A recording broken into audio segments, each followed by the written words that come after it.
হুজুরও উল্টা পাল্টা হয়ে গেছে। সকালে বলে পর্দা করা ফরজ, বিকালে বলে না করলেও সমস্যা নেই। কি আমি পর্দার বয়ান করি কঠিনভাবে, আর এক হুজুরে মহিলা লইয়া বেপর্দায় নাস্তা করে। ১৫০০ বছর আগে রসুল সতর্ক করে গেছেন, মাওলানা দেখলেই দৌড়াইও না। দুনিয়াতে যেমন ভালো আলেম তেমন খারাপ আলেম। আলা ইন্না শাররাশ শাররি শিরারুল উলামা ওয়া ইন্না খাইরাল খাইরি খিয়ারুল উলামা। সব থেকে ভালো একদল উলামা, আবার চূড়ান্ত নিকৃষ্ট খারাপও উলামা। এজন্য আলেম দেখলেই দৌড়ানো যাবে না। টাইটেল কি? মাওলানা, মুফতি, মুহাদ্দিস, ডক্টর, গবেষকের অভাব নাই। সাহাবায়ে কেরামদের থেকে বড় গবেষক আছে কেউ? বুঝা শুনা বললেন, সাহাবায়ে কেরামদের থেকে বড় মুফতি, বড় মুহাদ্দিস, বড় এখলাসওয়ালা, তাকওয়াওয়ালা। তারা জীবনভর আমল করছেন না করেন নাই? আমল কইরা জান্নাতের ঘোষণা পাইছেন না পান নাই? জান্নাতের ঘোষণা পাওয়ার পরেও কি আল্লাহর ভয়ে কাঁদছেন না কাঁদেন নাই? আপনি কোন জগতের বড় মাওলানা যে আপনার মোনাজাতে চোখে পানি নাই, আপনার কান্না নাই, আবার উল্টা বয়ান দেন এত কান্না লাগে না? তাহলে রসুলের ওই কথাই তো ঠিক, আলেম যেমন ভালো তেমন কি খারাপ। সাহাবায়ে কেরামদের থেকে বড় আলেম আপনি। তারা তাহাজ্জুদ পড়েছে, ইশরাক, আউয়াবিন, চাষ। আপনার তাহাজ্জুদ কই? আপনি না ওয়ারাসাতুল আম্বিয়া। সাহাবায়ে কেরামের সার্টিফিকেট ছিল অনেকগুলো। হ্যাঁ, কি আবু বকরের নামে টাইটেল কয়টা? মুফতি, শাইখুল হাদিস। কি আবু বকরের নামে কেউ লেখে? আপনাকে এত টাইটেল কেন? একজনে নিজের কার্ডে ভিজিটিং কার্ডে নিজে লেখছে, সমিষ্ট ভাষী, অনলবর্ষী বক্তা, আরো অনেক কিছু। কত বড় বেলাজা! নিজের ভিজিটিং কার্ডে নিজে এগুলো লেখছে। একজনে টেলিফোন করে বলে আমার নামে আল্লামা লেখো। এই কথা যারা বলে ওদের দাওয়াত দেওয়া জায়েজ নাই। যে নিজে বলে আমার নামে আল্লামা লেখো, নামটা বড় করে দাও, একে দাওয়াত দেওয়াই জায়েজ নাই। এরা লুসুসউদ্দিন, ধর্মের চোর। ইসলাম তাকে ধ্বংস করেছে। এরা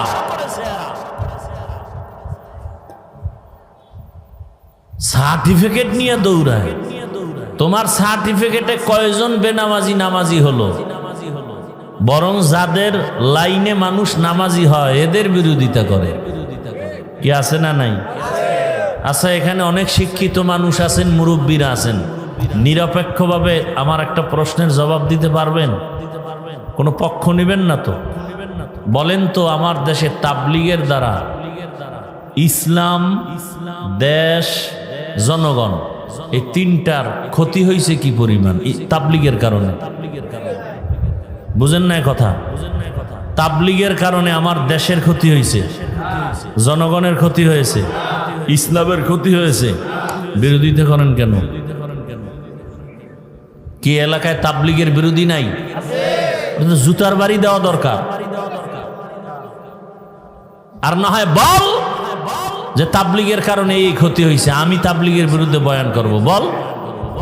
নাম্বার 2, চরমনাই, উজানি, বাহাদুরপুর, এরা হক্কানি পীর না? বলেন এদের দ্বারা ইসলামের ক্ষতি হয়েছে কি পরিমাণ? হয় নাই? সত্য বলতেছেন? নিরপেক্ষতার সাথে দেশের ক্ষতি হয়েছে একটু, হয় নাই? জনগণের ক্ষতি হয়েছে। বিরোধিতা করেন কেন?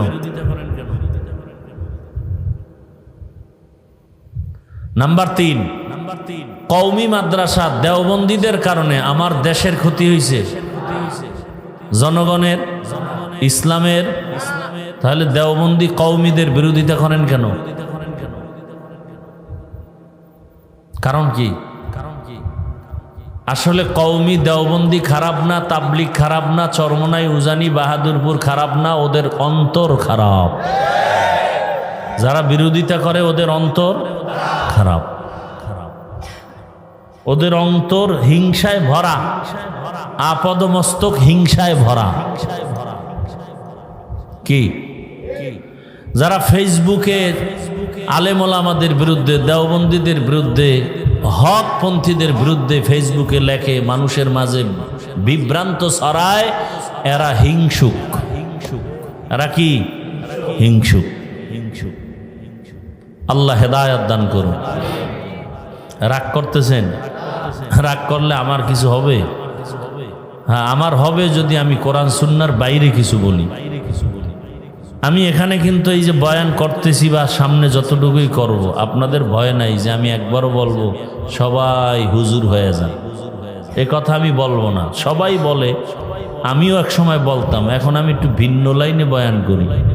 সবাই এক লাইনে করলে হবে? কেউ জেহাদের বয়ান করে, কেউ দাওয়াতের বয়ান করে, তো জাহান্নামের বয়ান করবে কারা? কোরআন শরীফে জাহান্নামের বয়ান নাই, জান্নাতের বয়ান নাই, এটার উপরে আক্রমণ কেন? সবাই এক বয়ান করলে জান্নাত জাহান্নামের বয়ান করবে। আল্লাহ করছেন, আমরা করব না কেন? আল্লাহ হেদায়েত দান করুন। এরপর ফাঁকে ফাঁকে কেচ্ছা কাহিনী কোরআনে নাই? আসমানি পৃথিবীতে শ্রেষ্ঠ কেচ্ছার কিতাবের নাম কোরআন। কেচ্ছা কাহিনীর কিতাবের নাম 2000-এর উপরে আয়াত আছে শুধু কেচ্ছা কাহিনী, কেচ্ছা কাহিনী, কেচ্ছা কাহিনী। কয় হাজার আয়াত? 2000 আয়াত শুধু কেচ্ছা কাহিনী। আর কয় কেচ্ছা কাহিনী চলবে না, বলে না? আমরা যারা কেচ্ছা কাহিনী বলি, আমরা তো বড় বড় আল্লাহওয়ালাদের কাহিনী বলি, যদিও কোরআনে হাদিসে তাদের নাম নাই। কাসেম নানতবি, রশিদ আহমদ গাঙ্গুহি, আনোয়ার শাহ কাশ্মীরি, আব্দুল কুদ্দুস গঙ্গুহি, খাজা মাইনুদ্দিন চিশতি, বড় পীর আব্দুল কাদের জিলানি, এদের ঘটনা বললে কি মানুষের গুনার দিকে মন যায় না, চোখে পানি আসে? তাহলে এই ঘটনা বললে তোমার শরীরে এত যন্ত্রণা শুরু হয় কেন? বোঝা গেল তোমার কলবে রোগ হয়েছে। কলবে কি রোগ হয়েছে? আল্লাহ হেদায়েত দান করুন। এমনি গরম, এরপরে প্যান্ডেলটা কেন করা লাগলো? এতগুলো টাকা খরচ না কইরা মাদ্রাসার ফায়দা হইতো, শুধু বাঁশ দিয়া বাতি লাগাই দিত। কি আরে এটা বৃষ্টি ফিরাবে তো কেন এগুলো? আর বরং তুফান বাতাস আসলে এই কাপড়টি নষ্ট হয়ে যাবে, সিরা ফাইরা ডেকোরেটর আলার ক্ষতি হয়ে যাবে। কি এগুলো দিবে শীত, প্রচন্ড শীত, কুয়াশা নিবারণের জন্য, বাহিরের বাতাস যেন না আসে। এখন আরো বাতাস দরকার, এটি না থাকলে আরো একটু খোলামেলা মানুষ আরামে বসতে পারত। তেরা মানুষ আছে তো, তেরা 6 জনে কয় না দরকার নেই, একজনে না না না না করতেই হইব। এটি না করলে কি ওয়াজ বোঝা যায়? তো যাত্রার গান বোঝা যায়। তেরা আছে কিছু কমিটির মধ্যে, প্রত্যেক জায়গায় 10 জনে একদিকে, হে আর একদিক আছে না নাই? কমিটি সবাই কয় চরমনের হুজুরে আইব, ভালো মাইক আনতে হইব। একটাই ওইটা কারণ আমাকে গ্রামে ভাঙ্গা টিন আছে, ওইটাই দাও। আমগো গ্রামের গর্ব, বুঝে কিছু বুঝে না, কথা একটা কয়ে ছিল, খাটলো আর না খাটলো, উল্টা ঠেলবে গোয়ার। আল্লাহ হেদায়েত দান করুন। এক মনের মানুষ না হইলে না সংসার সুন্দর হয়, না কোনো প্রতিষ্ঠান সুন্দর হয়। আলহামদুলিল্লাহ। ভাই ইকো হয় কেন? কথা 2 বার হয় কেন? রিভাব দিবেন, ইকো দিবেন না। আলহামদুলিল্লাহিল্লাযী জাআলাশ শামসা ওয়াল কমারা বিহুসবান والنجم والشجر يسجدان وفضل زمانا على زمان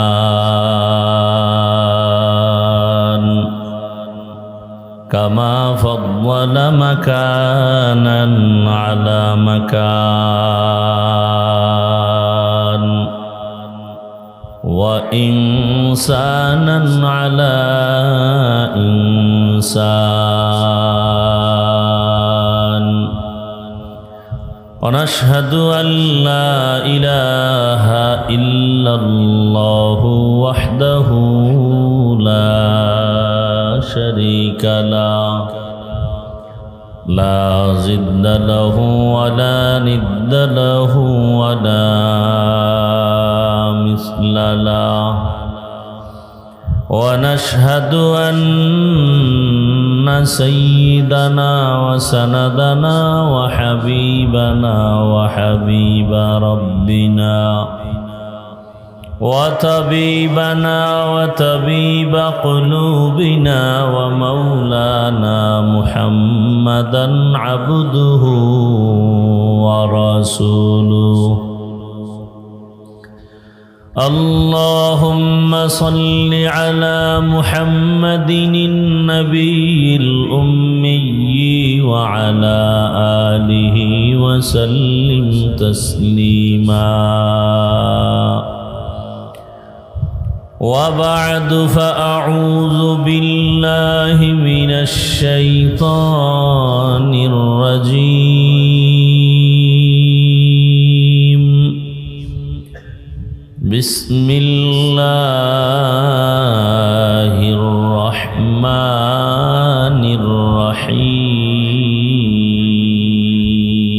الرحيم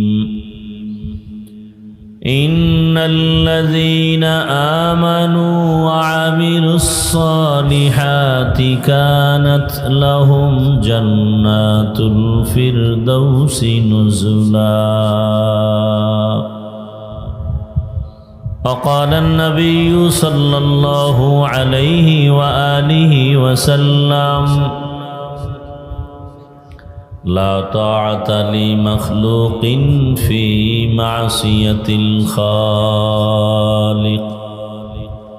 صدق الله مولانا العظيم وصدق رسوله النبي الأمي الكريم ونحن على ذلك من الشاهدين والشاكرين والذاكرين والحمد لله رب العالمين سبحانك لا علم لنا إلا ما علمتنا إنك أنت العليم الحكيم رب اشرح لي صدري ويسر لي أمري واحلل عقدة من لساني يفقه قولي निगाह मुमिन से तो बदल जाती है तकदीर निगाह मुमिन से तो बदल जाती है तकदीर ये बंदा की कुव्वत नहीं कुदरत का इशारा ये बंदा की कुव्वत नहीं कुदरत का इशारा ऐ मर्द खिरद तर्क मासी की ज़रूरत ऐ मर्द खिरद तर्क मासी की ज़रूरत अब सोहबत सालेह की सवा कोई नहीं चारा अब सोहबत सालेह की सवा कोई नहीं चारा मरदूद है पीछे हमें खबर नहीं लेकिन मरदूद है पीछे हमें खबर नहीं लेकिन एक वक्त में हालाक जो अमाल है सारा एक वक्त में हालाक जो अमाल है सारा।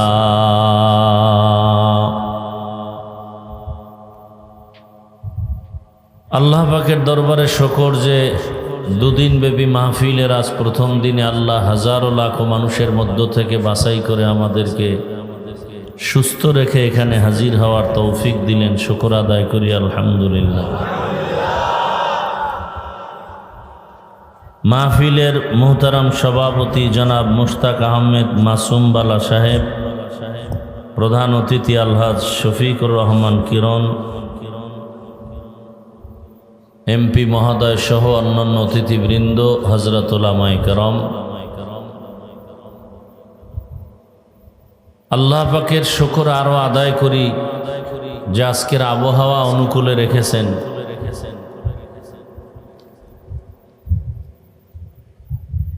এজন্য আর একবার পড়ি আলহামদুলিল্লাহ।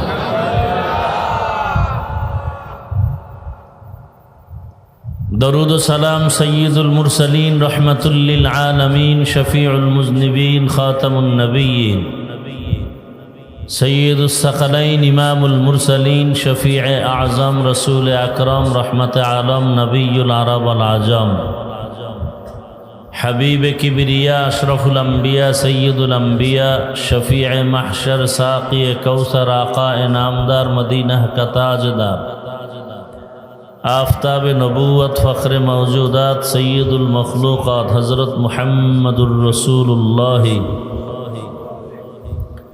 صلی اللہ علیہ وآلہ وسلم উপর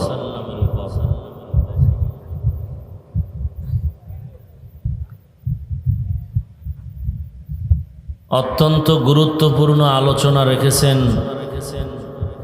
হযরতুল আল্লাম নজরুল ইসলাম কাসিমি দামাত বারাকাতুহুম, আরো অনেক ওলামায়ে কেরাম, ইনশাআল্লাহ আগামীকালও চলবে। ওলামায়ে কেরামদের কথাগুলো উম্মাহকে সহি তরিকায় আমল করার তৌফিক দান করেন। ওলামায়ে কেরামের ইজ্জতকে আল্লাহ বেশি বেশি বাড়ায়া দেন। যারা ওলামায়ে কেরামের বিরুদ্ধাচরণ করে বিভিন্ন চক্রান্তের মাধ্যমে আল্লাহ তাদের হেদায়াত দান করেন। বাতিলের মোকাবেলা এই কি ব্যারাম কি হেদায়েত হইছে না বিড়ি টানতে যাও?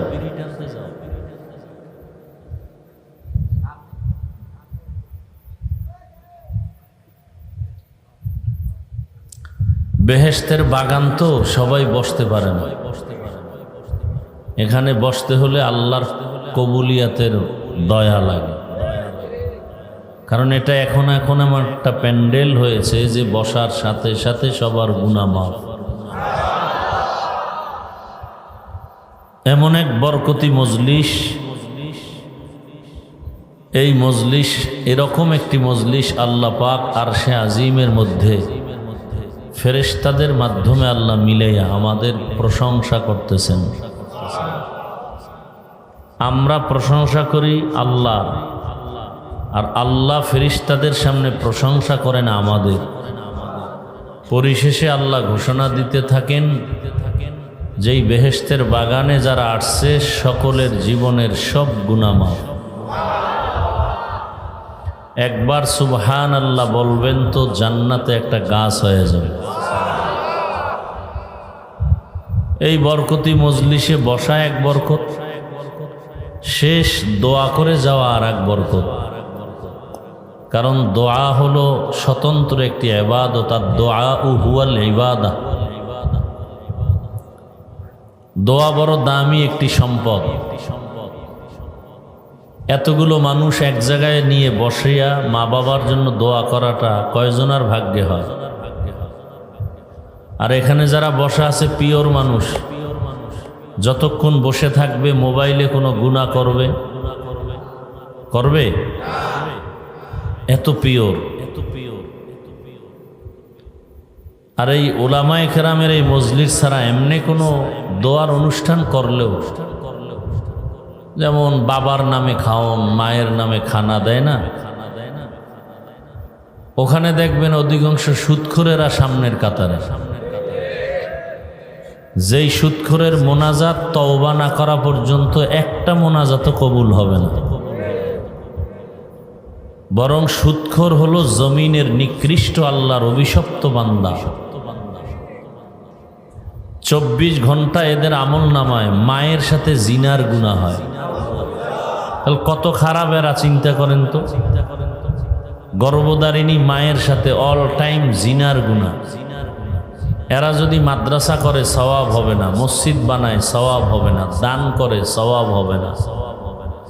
এমনকি ওলামায়ে কেরাম লিখছেন, নামি দামি কয়েকটা সুদখোরের নাম এক খাতায় লেখা ধান খেতে রাখলে পোকা আসবে না ওদের ঘৃণার কারণে। তো সুদখোর কত ঘৃণিত। আজকে সুদের অবস্থাটা এখন গ্রাম গঞ্জে গরিবদের মাঝে একটা চায়ের দোকান দিতে গিয়েও কিস্তিতে টাকা আনে। মানে সুদ ঘুষে সব ডুবে আছে। হযরত বলে গেলেন না, আল্লাহ যদি অর্ডার দেন খালি ভূমিকম্প একটু দিলেই 10 সেকেন্ড 5 সেকেন্ড মাত্রা বাড়ায় দিলেই তো সব শেষ। আর আপনারা এমন এক এলাকার মানুষ যে ঘুমের মধ্যে নদী এসে আপনাদের নিয়ে যায়। কি এই ঘটনা শরীয়তপুরে নাই? ঘুমের মধ্যে গ্রাম শুদ্ধ পানির তলে, এরপরও ভয় নাই। ওই একদল বয়ান শুনে রাস্তায় বয়ে বিড়ি টানে। দুনিয়াতে যদি কোনো ফাও আকাম থাকে, এই ফাও আকাম হলো বিড়ি টানা। দাড়ি কামানো একটা আকাম, কিন্তু এটার একটু লাভ আছে। বিবি খুশি হয়, হ্যাঁ, দাড়ি কাটলে চাকরির মেয়াদ বেড়ে যায়। কারণ দাড়ি রাখলে অনেক জায়গায় চাকরি থাকে না। কি আছে না নাই? কিন্তু বিড়ি টানলে লাভ কি? এক চোরায় কয় একটা লাভ আছে, বাথরুম ক্লিয়ার হয়।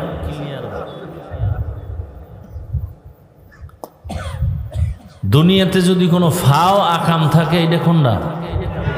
বিড়ি টান। আর সেই বিড়ি যদি ওয়াজের আগে আর মোনাজাতের পরে টানে, এরকম আছে না বিড়িখোর? ডান হাতে বিড়ি টানতে টানতে বাড়ি যাবে, আর বাম হাতে থাকবে একটা বেলুন। ওয়াজের ফলাফল হাতে নিয়ে রওনা। বউ যদি জিগায় কি নিয়ে আসছো ওয়াজের থেকে, বলে যে বেলুন মোনাজাতে কবুল হয়ে গেছে। কি আছে না নাই?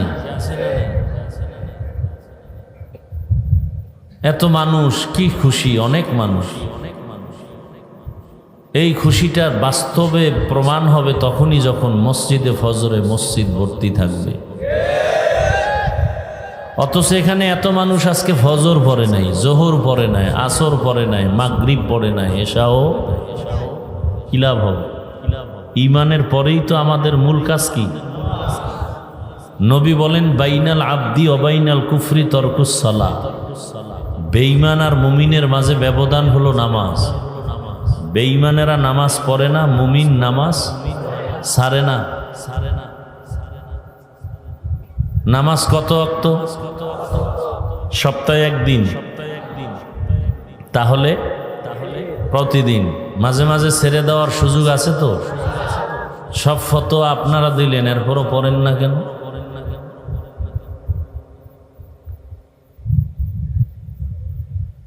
অশান্তি সব বেনামাজির কপালে। আমাকে হুজুরকে কোনো অশান্তি আছে? আমরা আগেও যেমন বাদশার মতো ছিলাম, পরের বাড়ি খাইয়া নাদুস নুদুস চেহারা, তেল তেল করে। কি পরের বাড়ি খায় না? আল্লাহর রসুল বলেন, মেহমান ওর নিজেরটা খায়।